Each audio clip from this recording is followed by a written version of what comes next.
having a life scholarship and being able to afford to go to college made me feel inspired to go. When I got a life scholarship, it was such a relief. I knew that I wanted to have an impact. Having a life scholarship through the SC Education Lottery was huge. It gave me the opportunity to make that impact right here at home. The South Carolina Education Lottery. A better you, a better us, a better South Carolina. Visit sceducationlottery.com/betteryou. So I wanted, before we get started, to let everyone know that I have a new podcast out, and it's called Meditations. If you like the Meditations segment of this current podcast, you'll like the Meditations podcast. It's nothing but 20 minutes of meditative sounds. And now, on with the podcast. Ladies and gentlemen, welcome to Caesar's Palace for 12 rounds of boxing. In the red corner, from Los Angeles, California, wearing the red trunks with the gold trim, weighing in at 125 pounds, the lightweight champion of the world, Danny Little Red Lopez. Well, Bill, our winners get a home theater receiver. That's right. Experience the full potential of high-definition video with this 72-channel digital home theater receiver from Yamaha. But wait, that's not all. They also get a 5.1-channel surround sound system from Mirage. With 5 palm-sized speakers and a compact subwoofer cube, the MX 5.1 brings you huge immersive sound with Mirage's omnipolar technology. All from the Spiegel catalog, Chicago, Illinois, 60609. And they're taking closer order as down the stretch they come. Mr. Hot Stuff has 3 lengths to make up with chocolate candy last. On the rail, take the points behind that gallant son with chocolate candy gaining on the outside. In the lead is Pioneer of the Nile being tackled by chocolate candy. They're neck and neck as they come to the wire. And Pioneer of the Nile holds off chocolate candy and wins the Santa Anita Derby. And now, on your feet, time to greet holder of 14 NBA titles, your home team, your Los Angeles Lakers. Number 3 at 6'8", 5th year out of UCLA, playing forward, Trevor Ariza. Starting at center, number 17 at 7 feet, 4th year out of St. Andrews High School, Andrew Bynum. And at guard, number 24, 6'6", 13th season out of Loyal Marion High School, Kobe Bryant.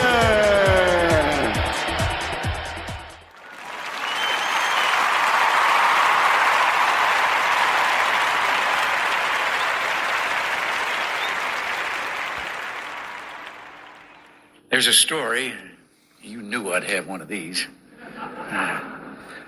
about a fella who always wanted to work with animals. And he applied at the zoo.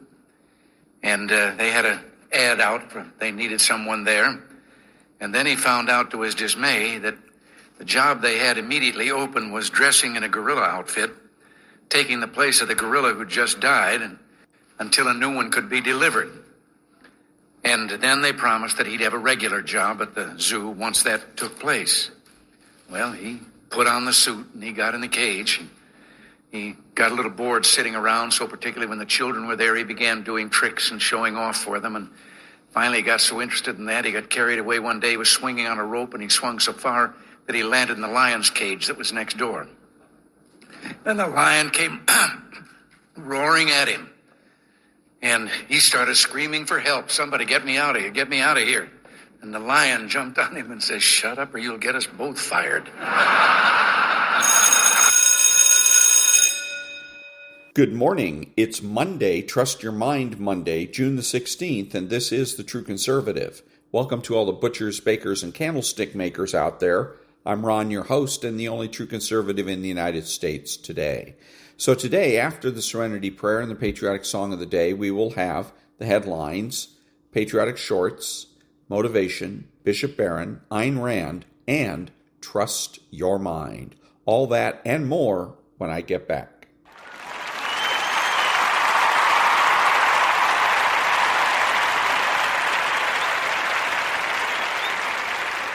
God, grant me the serenity to accept the things I should not change, the courage to change the things I should, and the wisdom to know the difference. Amen.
Thank you, and now the headlines for Monday, June the 16th. Breaking. President Trump's administration considers financing a $120 million rare earths mine in Greenland to reduce reliance on China. Tim Walz names China as the world's moral authority. Just in, President Trump has arrived in Canada for the G7 summit. Breaking. The Israeli Air Force has destroyed the headquarters of the Iranian Navy in Tehran. The IDF says that it has wiped out 1/3 of Iran's missile launchers in 4 days. Over 20 surface-to-surface missiles were destroyed last night, just minutes before launch. Senator John Fetterman supports Trump's military parades, calls on Americans to celebrate regardless of politics. Suspected assassin Vance Bolter arrested. And those are the headlines for Monday, June the 16th. Back in a minute.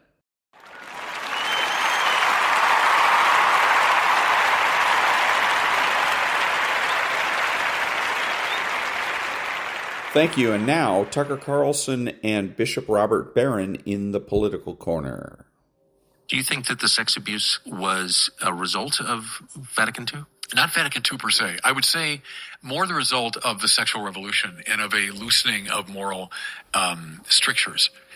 There was, I sense this even as a young man, there was a sense of, we've repressed stuff too long and we really need to be more expressive, and there's too much of this obsession with, sexual sin. And so, and then the whole culture was, going through a sexual revolution and, stop repressing and, be yourself and express what you're feeling. And I think a lot of priests, frankly, got caught up in that cultural movement.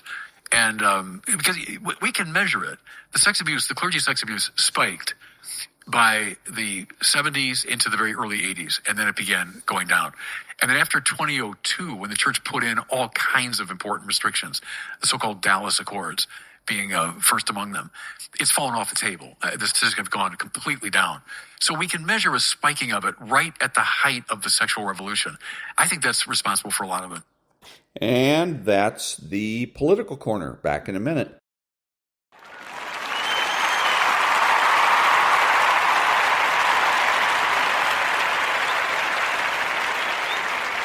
Thank you. And now, the Patriotic Short. Most memorable time you've ever had with Trump? When he called me up and apologized to me. For what? This is in 2018. He's having a rally here in town for a guy running for Congress, for someone running for Congress and Senate, and they wanted me to announce him at the rally. So I show up with my son Jake and my daughter Serena. White House staff, hey Rick, how's it going? Like, come on this way. And we go to backstage, and like Secret Service goes, he's not on the list. And they're going like, but it's Rick Harrison. His friend's like, not on the list. Doesn't matter. And I'm literally trying to call like a U.S. senator and some other people, some congressmen. I can't get a hold of anybody. Secret Service throws me into the public and I am getting mobbed. And we had to leave. We could not stay there. So we ended up driving home. I dropped Jake off. I'm so pissed off. I'm going to the park. I get like a block from the house, and then like Senator Heller's number pops up on my truck. I'm like, and like Senator Heller knows I have no filter. So the first words out of his mouth is like, Rick, before you say a word, the President of the United States would like to talk to you. And the first words out of Trump's mouth were, Rick, I am really sorry. This is all my fault. Because my White House staff, they work for me. They screwed up. That makes it my fault. I am sorry. They should have informed the Secret Service. So I'm sorry. Will you please come back down to the convention center? We'll try and make this happen. And you're not going to tell the President of the United States no. So I turn around, go back to the house, grab my son Jake. He says, the President wants us to go to the convention center. Where do we get there? So, but it was funny. So we're driving down there, and then I got a weird phone number pop up on my truck there. And I got like, some guy goes like, This is such and such with the Secret Service in D.C. I have the Secret Service guy in Vegas on location. We have the Las Vegas Metropolitan Police undersheriff, and all these people are on the phone. The big guy says, get you to the convention center. Where are you at? What are you driving? I say, when I'm driving a gray Raptor, I'm going down Desert Ed right now. He goes like, where are you at? I'm going like, we're right at Durango. When you get to Decatur, whether the lights red or green, stop, flash your headlights. So we literally, the light is green. We got people honking at me. I stop, and all of a sudden, like 8 cop cars that come out of nowhere. I get a phone call, follow us. And I got my son there going like, Dad, who do you know? And we're like, I guess I'm kind of important. And that was the Patriotic Short. Back in a minute.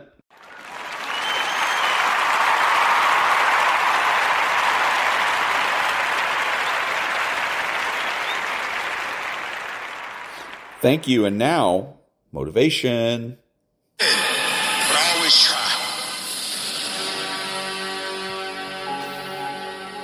A lot of us have big dreams, big goals. And when you have goals that are maybe outside your reach, you have to know that getting to that goal, you're going to have a lot of bad days, a lot of setbacks. Failure is going to happen. So how fast do you get up from that? But the biggest key to success in anything you do is you got to have an unlimited supply of fire, this drive and passion that I'm going to be somebody. It has to be there because on all those bad days and all those days you don't want to do stuff, you have to be your own motivator, your own coach, your own trainer, your own everything. You have to come into work ready to go. You may have failed miserably yesterday. People are like, man, you just lost everything. How the hell are you just staying motivated? Because this is what it takes. This is what it takes. When you decide acting in your best interest, you're going to lose some friends. Everybody's not going to approve of you. There's some people that won't like you. Who do you think you are? You're arrogant. What do you think you can do? You think you can get away with that? You're selfish. Get away from these people that's in your life that ain't doing nothing. Get away from people in your life that's hating. Get away from them. Get away from them. You ever heard said one spoiled apple will spoil a whole barrel? One negative person can spoil your whole life. Leave the flakes alone. People that are seriously not serious. Don't ever let somebody tell you you can't do something. If you have a dream, you have to protect it. When people can't do something themselves, they want to tell you you can't do it. Don't let these negative people turn you away from what you want. Just stay focused on where you want to go. If you can just keep hope alive, you can make it. Because if you keep hoping, it is really faith. You just got to transpose it into I hope this happened to I believe this can happen. See, a lot of people have an idea or a dream and they give up on it. No, don't do that. Work your dream until it gets hard. Most things don't happen as soon as we think they should happen. Any number of things can happen to interrupt your flow. It's okay. Don't take it personal. Just acknowledge what's going on. It's called life and keep on working on your dream because this is your life. This is what you love. This is your passion. And feel within yourself that everything is going to work out for you. But you must be patient, persistent, and positive, no matter what. When you grinding hurts. Grinding is a sacrifice. Grinding costs. When you're grinding and your body tell you hurt, you stop. When you hurt, you stop. When you feel pain, you stop. When you tired, you stop. When you're disappointed, you stop. When somebody get in your ear, you stop. Some of you abuse until it's uncomfortable. You abuse when everything is going right, but sometimes stuff start happening when it's uncomfortable. You start to break, you start to bend, you start to fold. It ain't always gonna be the way you like it. The conditions ain't always gonna be perfect. But if you want this, if you really want this, you gotta learn to sacrifice. You gotta learn to give up to go up. Because skill can't get you past certain things. Agility can't get you. You gotta have mental toughness. Now, whatever goal you have, you're gonna have some difficulties. You're gonna have some challenges. Long journey, long dark night. But when you hold on to your dream, don't let anybody kill it in you. When it doesn't make sense to anybody, including you sometimes, just hold on. Once you give yourself an opportunity to try and to stretch, you'll find out you can do more than you can ever begin to imagine. And if you quit, if you falter, if you stop, all the pain will be for nothing. You don't quit on me. You man you get your life back.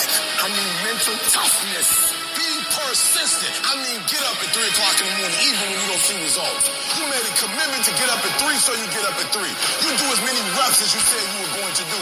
You got to get to a point where you are locked into the process. So every day you do it on Monday. You come back and do it Tuesday. You come back and do it Wednesday. You come back and do it Thursday. You come back and do it Friday. You are persistent. You fall, you get right back up. Don't stop for a week. Don't stop for a month. Don't stop for a year. You fail a class, you go right back and take it again. Don't stop. Don't quit. Don't give up. Why? Muscle memory. You do it over and over and over. Every time you get better and better and better. And repetition deepens the impression in your mind. Those motor skills, you start implanting that thing. You do it over and over and over and over and over again. You start implanting stuff, and then boom, memory kicks in. And you come up against that thing. You gotta outdo that thing. And you can't do it when you get there. You gotta already make up your mind before you get to that exam and pass that exam. You gotta make up in your mind when you talk to that singer. You gotta look at it before you even get to it. So don't you ever give up. As long as you got breath in your nostrils, don't you ever give up. Don't you ever give in, because I never told you it would be easy. But with mental toughness, you can get it done. And that was a little bit of motivation. Back in a minute.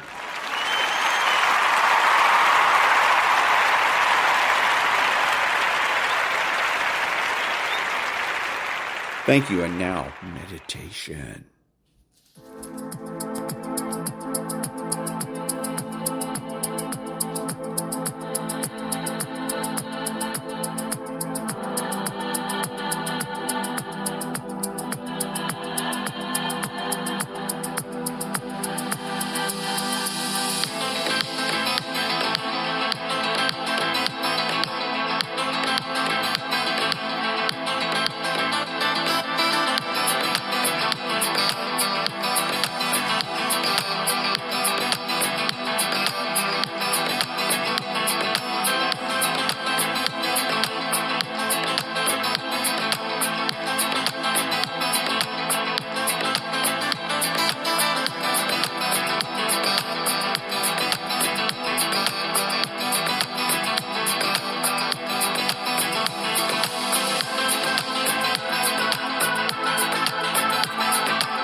And that was a little bit of meditation. Back in a minute.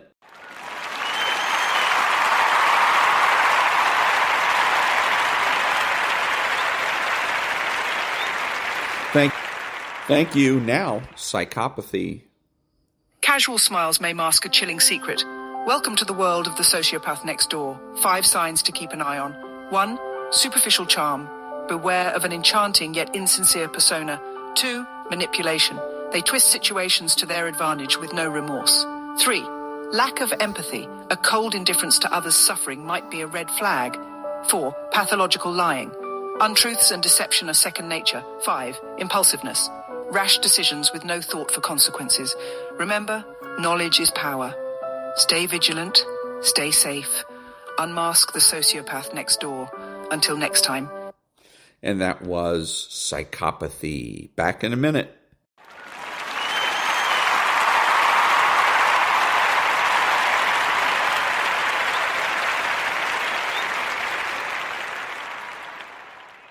Thank you. And now, Varney and Company.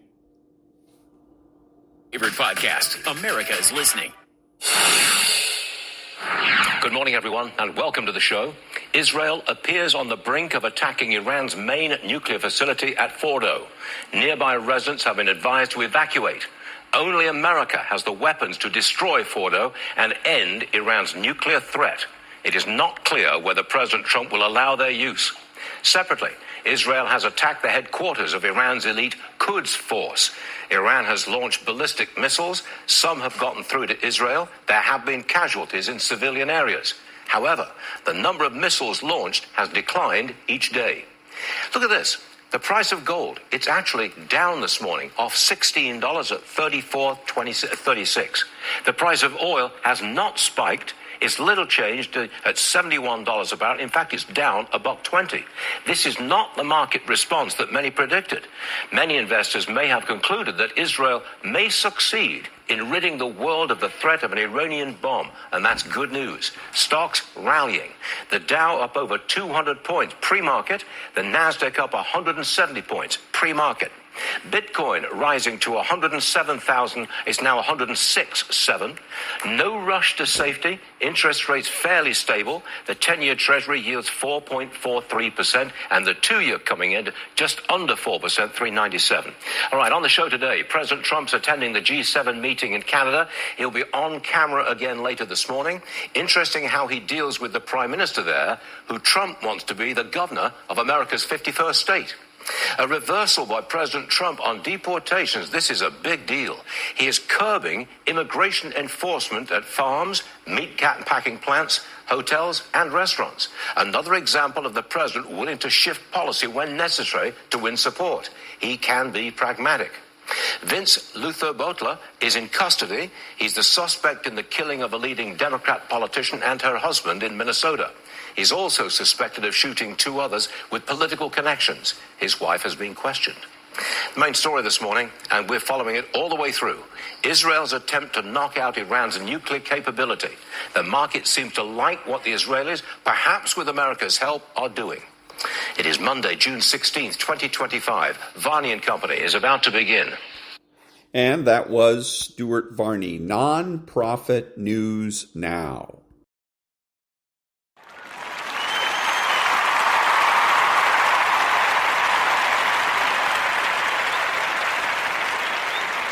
Thank you. So I'm going to play a clip here of it's a guy that's introducing an interview of the Secretary of Education. Here in America, we've got a Secretary of Education who knows what's what. Madam Secretary, I do want to put up Title IX because it seems like that's the foundation of your argument here. It says no person in the United States shall, on the basis of sex, be excluded from participation in, be denied the benefits of, or be subjected to discrimination under any education program or activity receiving federal financial assistance. So can you explain why you think transgender athletes amounts to sex discrimination under this title? I think there are 2 sexes. There's male and female. And so transgender doesn't have a play in this. You're born a boy, you're a boy. You're born a girl, you're a girl. And even with puberty-blocking hormones, etc., males are still stronger. Their structure is different. They can perform very differently in competition, and we have to. And so there it is. There's several things that are wrong with this. First of all, the guy that introduces this, hey, she knows what's what. Well, I wish she would act like she knows what's what. Number one problem that is happening here is she takes the bait. The interviewer asked her, can you tell us why you think blah, blah, blah? And the Secretary of Education goes ahead and says, well, I think there's two sexes. Well, when she does that, she just goes ahead and slaps a kick me sign on her back. Remember, you don't have to put a kick me sign on your back in order to be a conservative, a true conservative. It's a losing proposition, I think, because now you become the problem and everybody targets you. No. What you say is men are men, girls are women, and that's the way it is. Now you're talking about what's real as opposed to what's a mere opinion here. The other thing is that this is an interviewer that's supposed to be conducting an interview, but what she's really doing, it sounds to me, is conducting a debate. The best thing for the secretary to have done at this particular point is challenge the interviewer and say, look, you're on the side of because this is ultimately about a lawsuit that the Trump administration has brought against the state of Maine. So she should have said to her, oh, so you're on the side of the state of Maine, and challenged her right there to declare her bias, because this is the way you get gaslit. When the gaslighter is able to remain transparent, okay? And so they become just the conveyor of information. Then they can hide, they can bob and weave and duck, and you want to make them commit themselves. Oh, so you're on the side of Maine. Well, I'm not on anybody's side. Obviously you are, or you wouldn't have quoted me Title IX. That kind of thing. So remember, you can't win an argument if you're going to tell everybody your mere opinion. I think, I feel. The way to win the argument is to tell people what's real, especially when you're dealing with the left. This is the way it is. Men are men, women are women, and that's the way it is. Back in a minute. Thank you. So another thing about the Title IX issue with the Secretary of Education, Miss McMahon, and her interview was the fundamental issue here regarding the Trump lawsuit, or the Trump administration's, President Trump's lawsuit against the state of Maine is fundamentally a lawsuit about reality. What they're asking the courts to do is to declare that existence is primary and that consciousness is secondary, and that therefore existence takes priority. That's the essence of what it is they're doing. That's the essence of their argument, and there's no way it can lose. It is possible, of course, for the court to err, but there's no way that argument can lose. Back in a minute.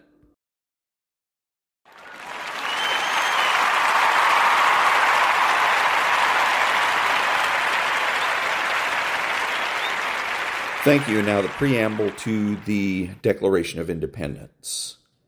We hold these truths to be self-evident, that all men are created equal, that they are endowed by their Creator with certain unalienable rights, that among these are life, liberty, and the pursuit of happiness, that to secure these rights, governments are instituted among men, deriving their just powers from the consent of the governed, that whenever any form of government becomes destructive of these ends, it is the right of the people to alter or to abolish it, and to institute new government, laying its foundation on such principles and organizing its powers in such form as to them shall seem most likely to affect their safety and happiness. Back in a minute.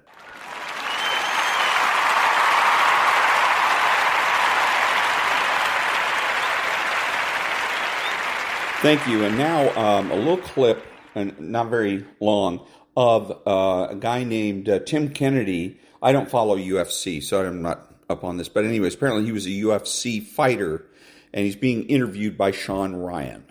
Why'd you leave UFC? My heart got broken in the fight with Yoel Romero. I knocked him out at the end of the second round.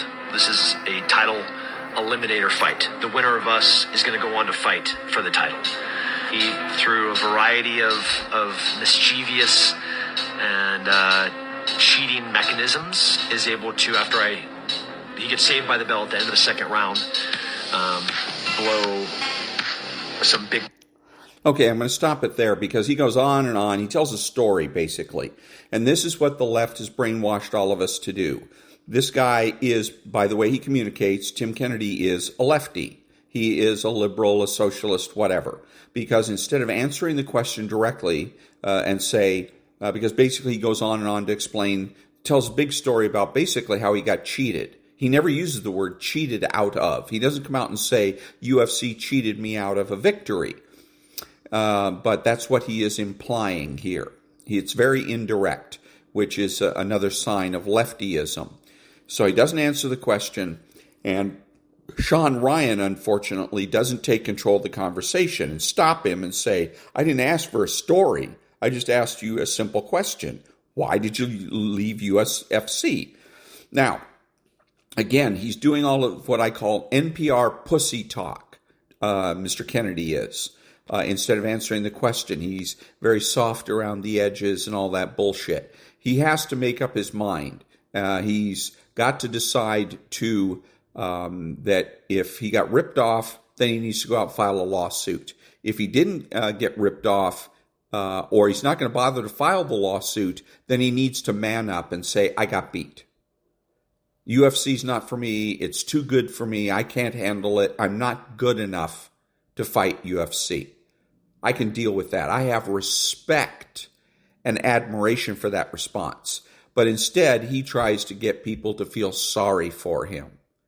And that's, again, another sign of what a liberal he is, because the liberals live in a cult of pity. So, the true conservative lives in a culture of admiration and respect. You got to have self-respect, and you have respect for your opponents. If your opponent beats you, your opponent beats you. If your opponent cheated, prove it. Take it to court or wherever else, appeal, do whatever you've got to do within the organization itself. And then at the end of the day, either if you don't choose not to appeal, then you got to man up and say, I got beat fair and square. One of the two. And he tries to weasel out of it, again, with a lot of NPR pussy talk. Back in a minute.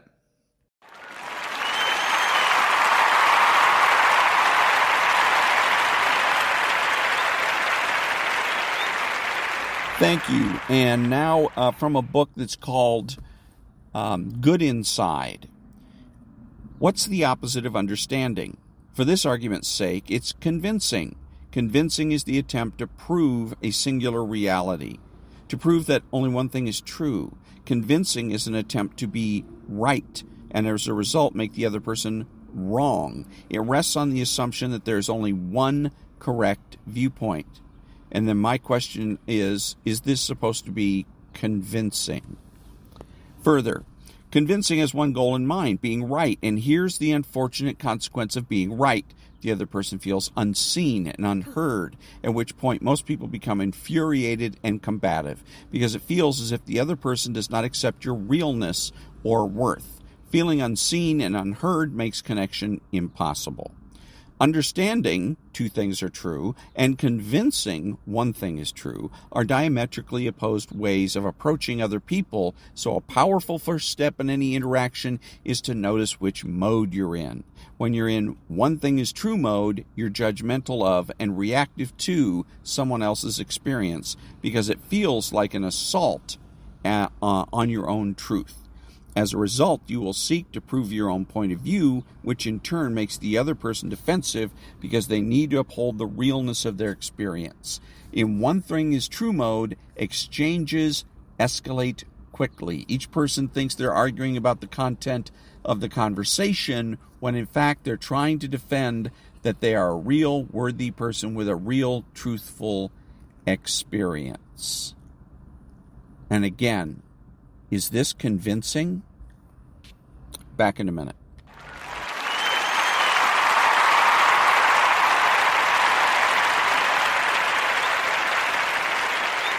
Thank you. And now the Spreaker stats for the week of June 8th through June the 14th. Downloads are up. Up in the United States, up in Japan, up in Canada, down slightly, just a little bit in Australia. And so those are the Spreaker statistics for the week of June the 8th through June the 14th. Back in a minute.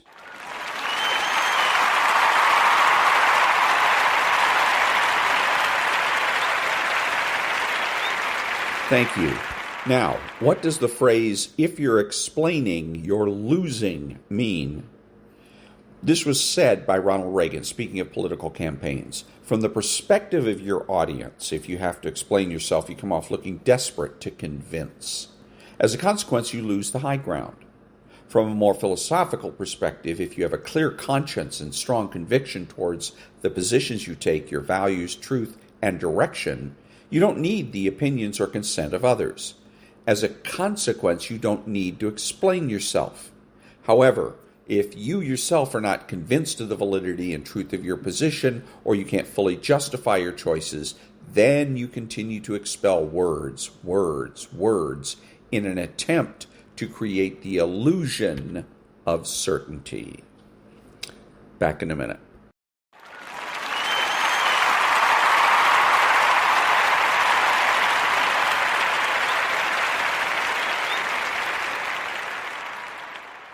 Thank you. And now a little bit of Victor Davis Hanson. He's got some comments about the riots, the left in general, Gavin Newsom. And for the most part, he makes sense. He's still a little bit improvisational, too much improvisational. But for the most part, he does make sense. And it, for the most part, is worth listening to. These are not going to stop. These protests are not going to stop. They're going to go on, and they're going to go on. So they know what they're doing, and Trump said, I'm not going to do this again. I did it in 2020. I listened to the Pentagon. I listened to federal officials. I listened to state governors, and I realized something. They wanted the violence, and they let it go out of control, and they saw the burning, and then they blamed me and said, Donald Trump talks a great game, but there's chaos in the streets. And then when they went into Lafayette Park and tried to torch the historic St. John's Episcopal Church, and then they tried to cross the street and storm the White House grounds and sent me into a bunker with my family. The New York Times and others said he was basically a coward, and he forced down. So we're not going to do that anymore.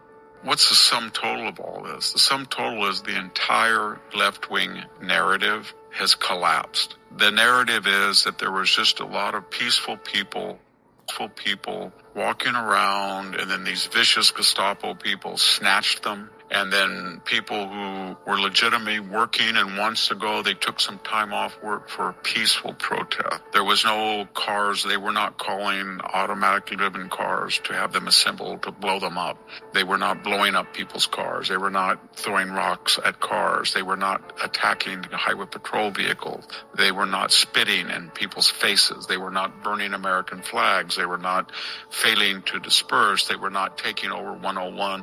That's what they were doing. And so the left, it was like the 2020 optics where somebody said mostly peaceful demonstrations and the flames were going up. There was a good scene on CNN or MSNBC where they said the same thing, and there was a car on fire. So I think that the left now, and what do I mean by the left? I'm talking about Representative Torres, who said, get the F out. ICE of my, and then Karen Bass, we won't stand for this. And then Gavin Newsom, this is chaotic. This is reckless. And then a lot of really weird stuff. He said, hey, Tom Homan, come and get me.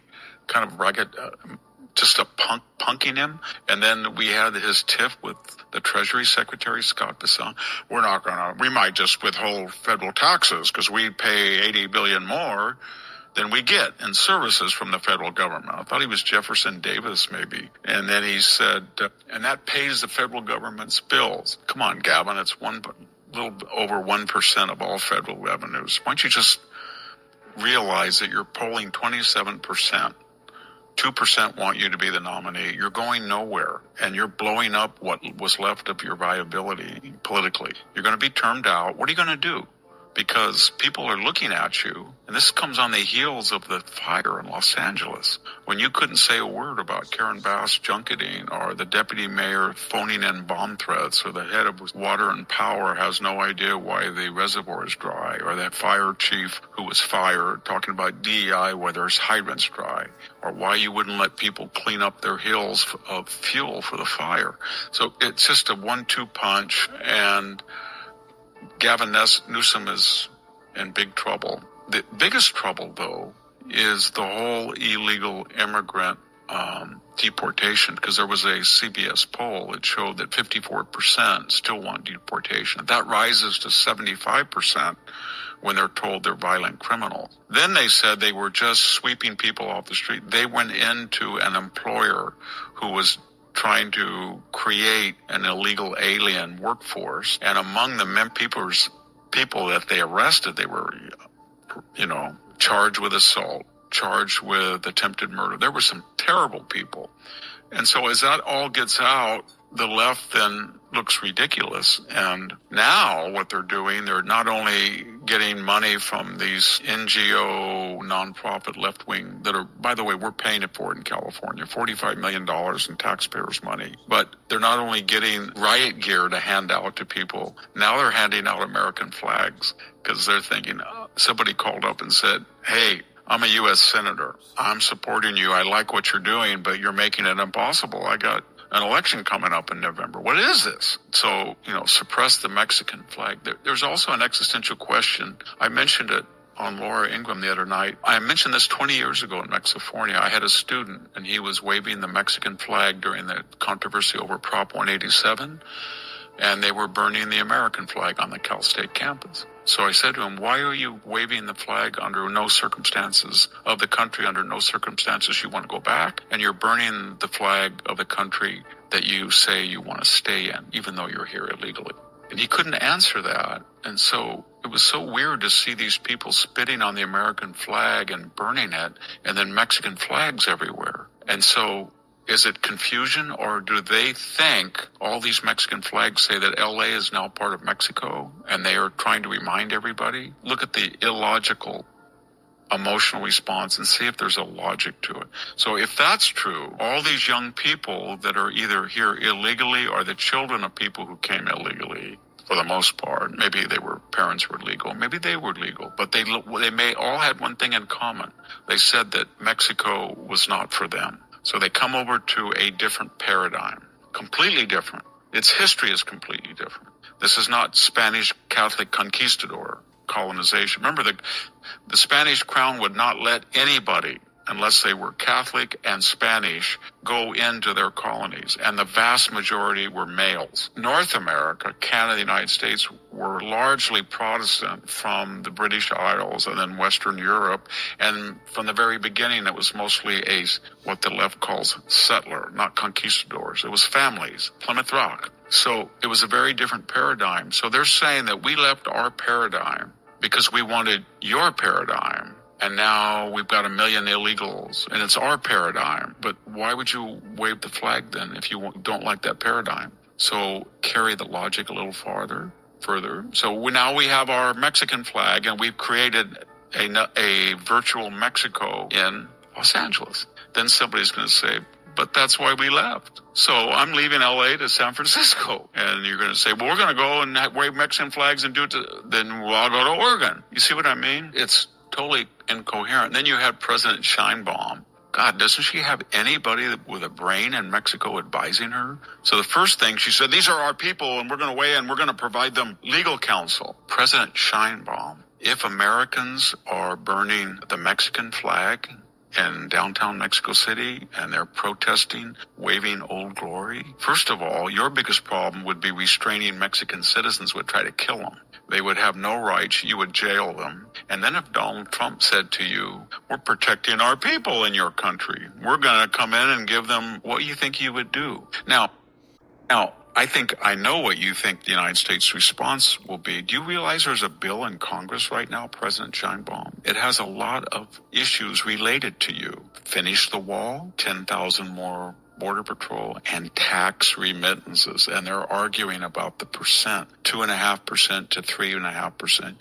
You get 63 billion. Central America, 60 billion. I will bet my life that we will hear somebody immediately say that's too little. If Mexico is interfering in our affairs, and these people who are burning Los Angeles and assaulting people are on any federal or state health, housing, food, education, legal subsidy to free up money to send back to Mexico, because Mexico either cannot or will not take care of its own needy, then that's not sustainable, and we're going to up that. So I would expect that this big, beautiful bill will have an element of 10% or 15%.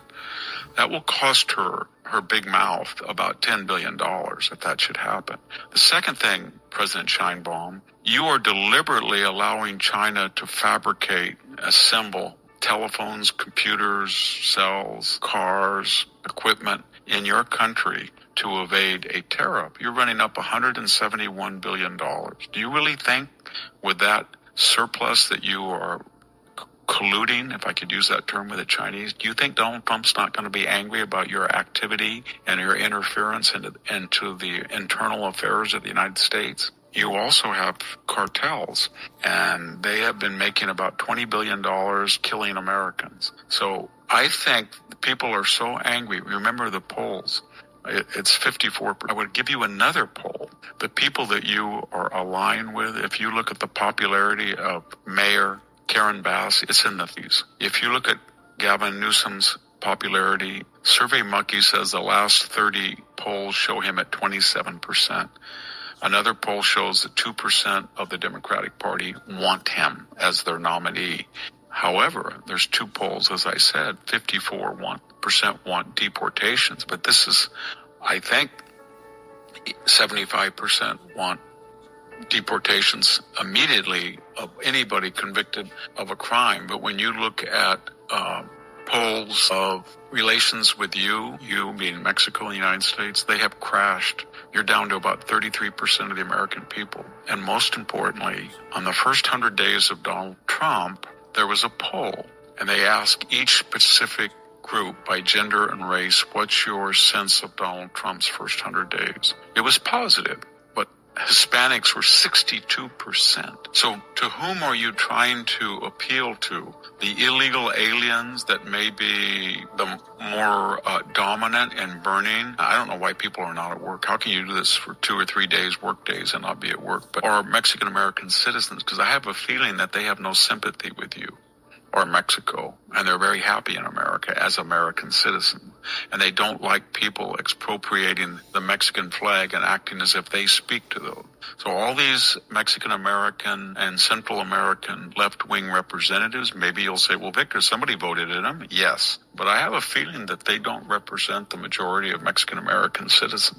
I don't understand this. If you're here illegally and you're residing illegally, you're breaking the law. So why do they say you have a right? And if that would be true, well, why don't you just get rid of ICE entirely and just let people come in? And the answer is they come in areas that the people who are protesting, the elites, are not. Karen Bass doesn't worry about somebody hitting her state car and leaving the scene of the accident. She doesn't worry about going to the emergency room and seeing 20 people there that don't speak English and have no money and you can't get in. She doesn't go to the supermarket and be behind 4 people. She doesn't go look at her lawn and see a bunch of car seats and appliances dumped there. She doesn't have to deal with any of what most people deal with illegal immigration. She doesn't put her kid, if she has kids, she doesn't put them in the public schools where they're rated in the bottom 10th percentile of all of them by test scores. She doesn't do that at all. Either does Gavin. Either does Kamala Harris. Either does Jerry. None of them do that. So no tax on cash tips. It has in there continuation of the 2017 tax cuts to stop what Biden wanted. They're in with the largest tax increase then accumulated in history.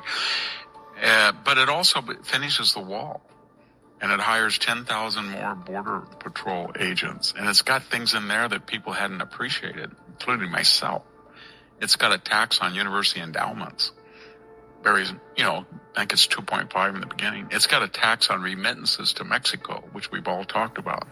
That's $63 billion, everybody, and another $60 billion to Central America. And that money comes from people who are being subsidized by you, the taxpayer, to free up cash to send back to people in Mexico and Central America that those governments either cannot or will not help. So you, the taxpayer, are providing social services for the indigenous in Chiapas, Michoacan, by way of subsidizing expatriate illegal aliens here to free up their cash. And it addresses that. The whole thing hinges on two things. Is the Congressional Budget Office a disinterested neutral party that says it will increase deficits over 10 years by up to 1 to 3 trillion? Or is it a more liberal, left of center, staffed by academics that kind of don't key things? I don't know that answer. I have my suspicions. And then the second thing is, what is going to be the effect by the year's end of things we've never seen before? And by that I mean, we have never seen. I stopped taking Ozempic, and here is why. It may surprise you, but the best way to... We have never seen promises of $8 to $10 trillion in foreign investment. We have never seen a government say we're going to produce gas and oil like crazy. We have never seen these tariffs because there's and we don't know the effect of everybody saying this massive tax cut and all these incentives for investment in the private sector. The weird thing about it is that the Economist, the Wall Street Journal, and these voices have all lost credibility. Because you think the Wall Street Journal, after the stock downturn in March and said we were in a recession, this is the worst thing in history, it's all Trump's fault. And then when we covered all of that, and the Standard & Poor had the best May in 30 years. And then you had low inflation, 2.1. You had good unemployment, 4.2. You had 170,000 new jobs. You had income increases in real income, real savings increases. Every barometer was perfect. And yet I read the Wall Street Journal on the weekend today, and it's all about corporate people are worried about a recession in the future. Stock people are wondering what's going to be the effect of the Trump. It's just like a broken record. It's just so much hatred that this guy might be able to pull off prosperity for the middle class, and all of the economic thinking, the neoliberalism and globalization and free but not fair trade will be proven kind of bogus. So it's hard to know. But if the economy, if Kevin Hassard, whom I know and like, if he's correct that the economy grows 4%, well, we don't know what the effect will be exactly on the $5.2 trillion in annual federal revenue, but it might increase it by $500 billion. So we could see less deficits than we thought. Plus, we would get most of the area that could be walled. We'd get more Border Patrol. We get all of these institutions that are getting away with murder, remittances, universities. We'd have those addressed. So the verdict is out. We don't know what will happen, is what I'm saying. You could have so many jobs created. And then the other thing we don't know about the tariffs is this, and I mentioned it before, and I talked to some of my colleagues about it. So they say that tariffs are always bad, and you should have no tariffs. Okay, but the other countries have tariffs. So our economists never say to Europe, why do you have all those tariffs? Why do you run a $250 billion surplus with us? China, why do you need $1.1 trillion surplus with us? Why are you doing that? India, why are you, we'd say all that. But what we don't say is, what is the optimum number? They're making so much money in foreign exchange. What is the optimum number of tariffs that they are willing to swallow and still get access in here and be profitable? Not necessarily as profitable as they were, but profitable enough they want to continue doing it. And they might put up with tariffs in the way that we put up with tariffs, only the difference was they would not be running deficits like we are. They would be running net zero trade balances. So my point is, Trump in April alone went from $75 billion in tariff revenue to 150. I don't know what's going to happen, but I have a sneaking suspicion that China and the EU and Japan and South Korea and Singapore and Taiwan and Canada and Mexico are right now thinking, let's scream and yell about how horrible and how we're getting killed, but that's all public. Now you guys get in with your computers and tell me exactly what that tariff that Trump is implementing will cost us and how much we're profiting from the American market. And if we lose 10 or 20% of our profits, who cares? I don't want to lose all of them. And he's willing to do that and play chicken with us. So if that's true, it's not going to hurt you. I did interviews with the German and French media this weekend, email, questions. And that's one thing they keep talking about. They never keep talking about our tariffs are asymmetrical. It's, why are you doing this to us? We like you. No, you don't. You're doing this because you're being subsidized by us. And to all, again, my economist friends, I mean that sincerely, not cynically. If trade deficits are so good, why does nobody but us like them? Why don't the Chinese say, hey, those Americans, those smart guys, they're running $1 trillion deficit. We got to copy that and get a bunch of foreign investment and everybody come over and, send, or why don't the Europeans say, hey, man, the United States is doing so good. Let's get a 250, or do they say they're so powerful they can absorb it? It's a bad thing, but they can still make money. That's why we're going to keep manipulating them. But we couldn't do that because we don't have their resources. They could be a lot wealthier than they are, but they're not. But we're not going to do what they do. They're stupid. But just because Trump says something, that's what's so weird. If he has his fingerprints on something, people will reject both logic and their own prior positions just to disagree with it. Wall Street Journal cannot just say, you know what, that guy is right on this. They can't do it. And the reason I can't do it is I look at the names of all of the journalists in there and I say, I remember you. New York Times, Washington Post, Politico. So there you go. That was Victor Davis Hanson. It's titled, This is Unlike Anything We've Seen Before, and it's from an account on YouTube called Inner Vision. So, like I said, there's a lot of it that is where he speaks like a conservative. He's specific. He names names. That's good. But there's still parts of it that is left-wing, where he's saying, I don't know what's going to happen. Now, that's true, but, I mean, why is he even bothering to think in terms of making a prediction? Determinism there's a reason that people are asked to make predictions. Because if the world is deterministic, if people have no free will, then everything is predictable. Unfortunately, that's not true. So that means that determinism is optional. And that we can think in those terms. We can pretend that we don't have responsibility for things, that our actions are forced on us by powers beyond our control, or we can accept responsibility for our behavior. Either way. So he should be talking in terms of should rather than what will happen, what should happen, or what he hopes happens. Because in the case of the tariffs, that's not an ethical or moral issue, so there's going to be no should there. But it's a mathematics issue. So basically what you're going to be saying is, gee, I hope that everything goes the way Donald Trump says it is going to go, and that we're going to be able to bring a lot of revenue into the Treasury and reduce our deficit and trade deficits, etc. So, but again, that was Victor Davis Hanson, and overall, I think I'd give his little spiel a B. Back in a minute.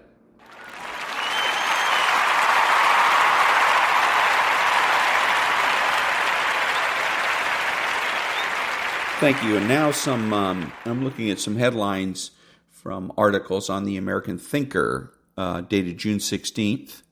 Who are the warmongers? Carlson would be an irrelevant crank, except for his vast audience, which makes him dangerous. And it's an article about Tucker Carlson and the and Iran and Israel war, foreign policy. So, let's see. So we'll go ahead and deal with that. That's a foreign policy issue, and the foreign policy of the true conservative, and that should be for the United States of America, is one thing, and that is to do away with, make obsolete nuclear, biological, and chemical weapons. Because right now our foreign policy, the American foreign policy, can be summed up as preventing global thermonuclear war. That's all we do. That's why we're the world's policemen, because we see it as our responsibility. And I suppose we are the only ones that have the power, the money, and the authority to do it. But we get ourselves involved in various wars in various ways, shapes, and forms, so as to prevent global thermonuclear war. Look at the two of the situations, wars that we're involved in. One is Israel and Iran. What's the issue there? Nukes for Iran. Look at the Russia-Ukraine war. What's the issue there that's lurking in the background? And that is nuclear war by President Putin. He's indirectly threatened to use nuclear weapons. So, and the fact of the matter is that if the Ukraine had not given away their nuclear weapons to Boris Yeltsin, Russia, many decades ago, there wouldn't be a war in Ukraine right now. But anyway, so we can get rid of all these little wars and proxy wars and whatnot by simply making obsolete nuclear, biological, and chemical weapons. Back in a minute.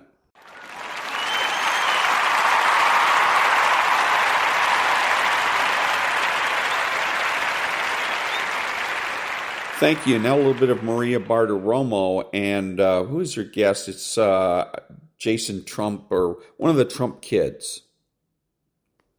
A political career. His political career is dead. That was ended by Donald Trump, a couple months ago, and he'll never be back. So I'm glad he got his, 14 seconds of fame, but, once again, further embarrassed himself. And we need to get those guys out of the way because they are not representing this country well. So what I like about this is good because he doesn't mince words. He shows no fear. He says that his political career is over. And that's it. Excellently, that's very conservatively put. That's the way the true conservative communicates. Back in a minute.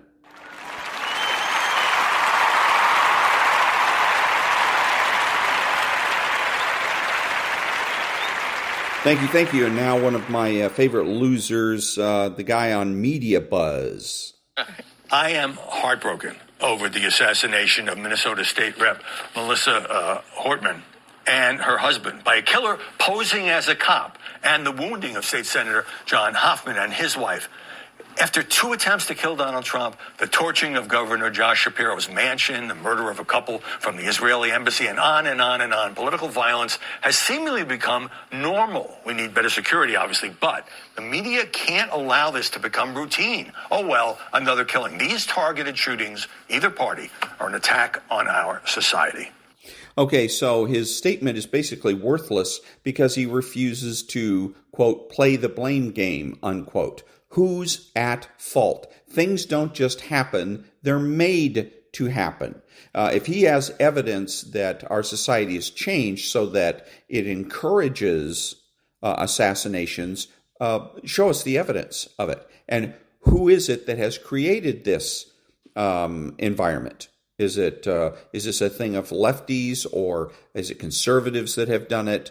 And draw a conclusion. Okay, it's the fault of the left, and that's what I suspect. The fault of the left here, and the left should be blamed, and the left should be punished for it. And we should reclaim our society, take it away from the left, and go from there. But he doesn't do that. He leaves it. He makes a statement with no point, and again, he fails to show us who is the prime mover here. Who is it that creates this atmosphere, this assassination atmosphere? And so basically he just wastes everybody's time. Back in a minute.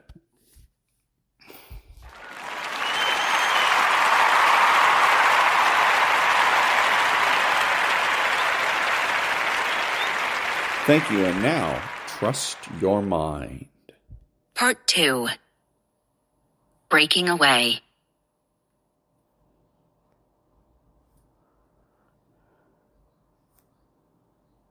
Chapter 4.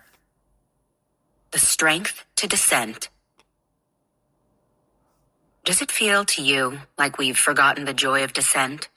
The kind of freewheeling, brainstorming, and thinking out loud that once characterized rowdy, robust university classrooms, where students challenged not only each other, but the professor as well. I'm grateful I had the privilege to experience this kind of environment in college, as well as in my own family dinner table conversations, and even among my friends. Dissent doesn't have to be scary. In fact, it's more like a party.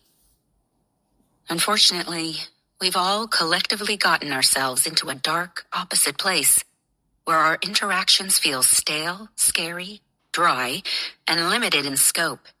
It's no wonder that banter no longer feels like a party.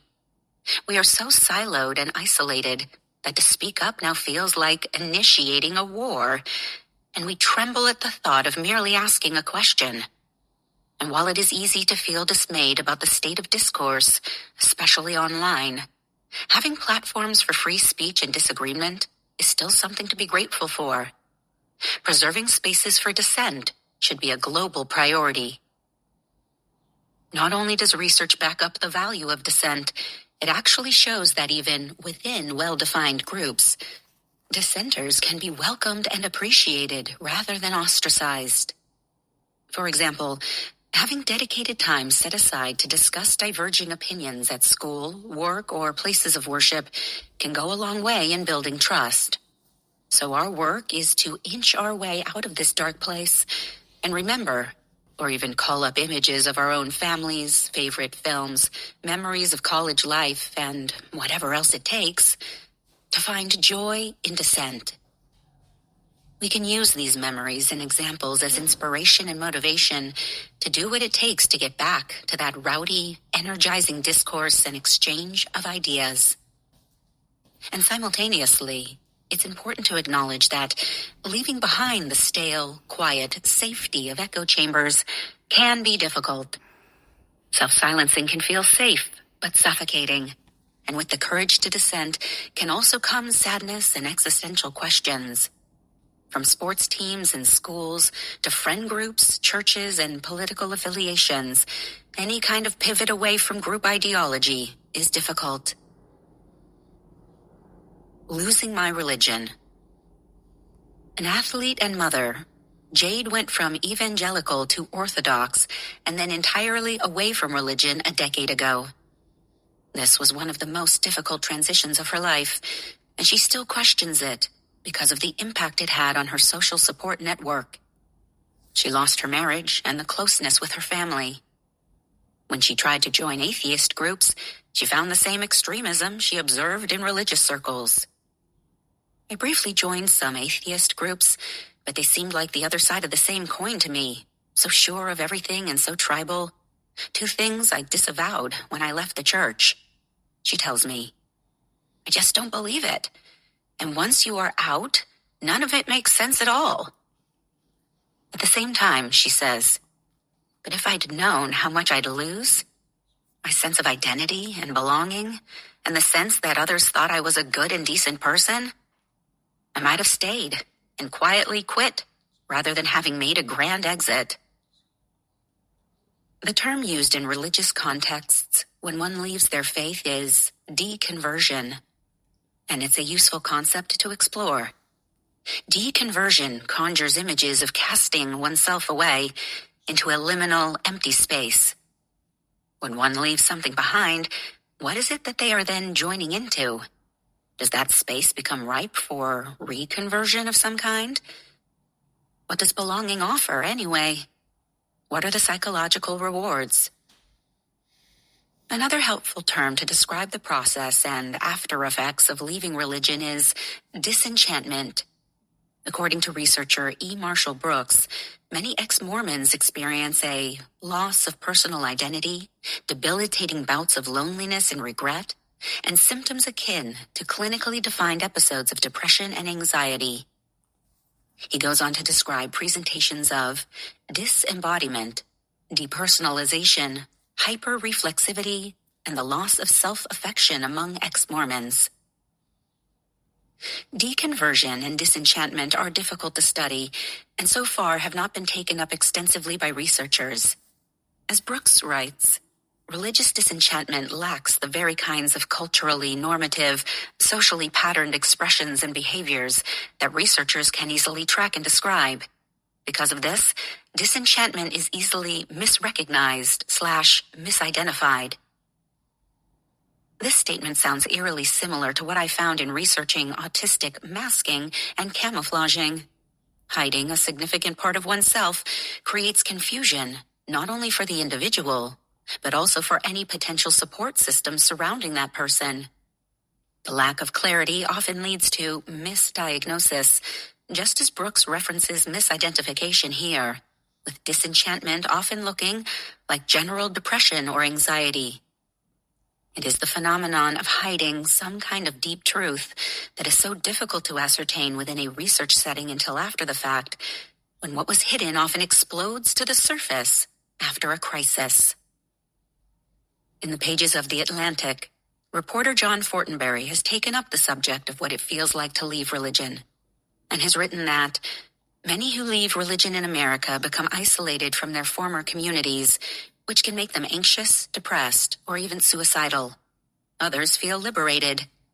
No deconversion story is the same, but many who leave behind strongly held religious beliefs can see an impact on their health. There is even a 2010 study showing that only approximately 20% of people who've recently left religion can be categorized as in excellent health, compared to 40% who are still active in close-knit religious groups, presumably because the ease and familiarity of religious belonging shields people from stress and, to some extent, from the tension and noise of conflicting viewpoints. Tribalism is powerful for the mind and body, but that doesn't mean you should abandon your critical viewpoints for a state of well-being that is removed from your reality. Psychologist Darrell Ray, author and founder of Recovering from Religion, says that his patients typically take 2 to 3 years to bounce back from the depression of leaving their church. There is a kind of disillusionment that happens, along with learning to view the world through a new lens, away from former ideals. One could say the same of leaving the extreme left or right, or any other association that we once identified with. There is pain in leaving one's group.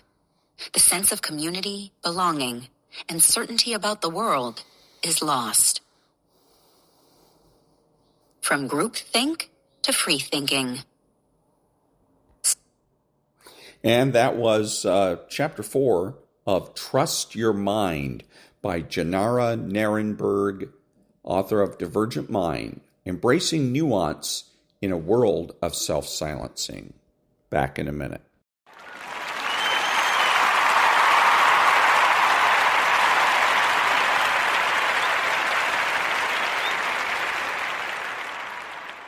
Thank you. This is Ron, your host and the only true conservative in the United States. Today, bidding adios to all the butchers, bakers, and candlestick makers out there and reminding you that atheism doesn't exist.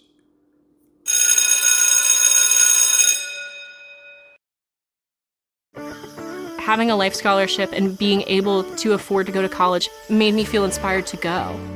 When I got a life scholarship, it was such a relief. I knew that I wanted to have an impact. Having a life scholarship through the SC Education Lottery was huge. It gave me the opportunity to make that impact right here at home. The South Carolina Education Lottery. A better you, a better us, a better South Carolina. Visit sceducationlottery.com/betteryou.